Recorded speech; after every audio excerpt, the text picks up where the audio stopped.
Tonight, we're relaunching one of our longtime series that you may remember called The Fleecing of America. Over the last 2 years, the federal government approved a historic $5 trillion in pandemic assistance for struggling Americans, small businesses, and healthcare providers. But now investigators say hundreds of billions have been lost to fraud. This $3.5 million Florida mansion seized by the IRS was bought with taxpayer dollars that were supposed to rescue American jobs and small businesses. Instead, according to law enforcement, it funded a swim-up bar and a horse stable. The buyer got $7 million from the federal government, allegedly claiming he had 400 employees. According to prosecutors, he had none. Have you been surprised by how quickly fraudsters moved in on this money? Unfortunately, not really. Michael Horowitz is the top cop overseeing the effort to make sure the $5 trillion in taxpayer dollars went to the right place. This is his first interview in his role as the head of the Pandemic Response Accountability Committee. When the Small Business Administration, in sending that money out, basically said to people, apply and sign and tell us that you're really entitled to the money.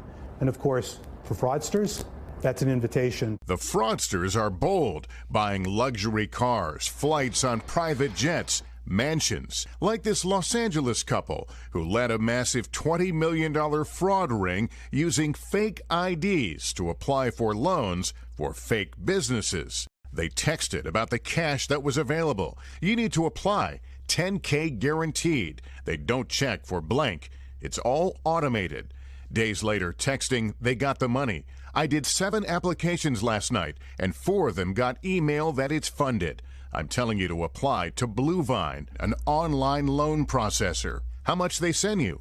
Like over 500 so far. Raising questions as to how they got the money in the first place, Congress now investigating Bluevine, one of the third-party service providers who processed billions in loans and touted that a business could get loan approval in 5 minutes. What didn't happen was even minimal checks to make sure that the money was getting to the right people at the right time. Authorities have pointed to red flags, like the couple listing identical payroll every month. We wanted to ask the company why that didn't tip them off. Bluevine would not do an interview, but sent us a statement saying in part they used robust compliance to reduce fraud in accordance with government guidelines, but say it's regrettable that the government's loan programs were abused by bad actors, despite our best efforts.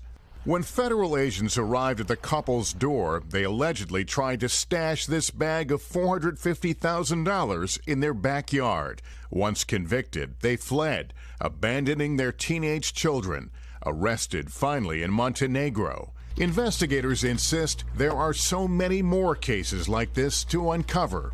One of their data scientists in California programs computers to find discrepancies. It's basically impossible for humans to go through it by hand. It would take way too much time. Just one red flag, this building in San Francisco that they found listed on more than 1,300 different loan applications.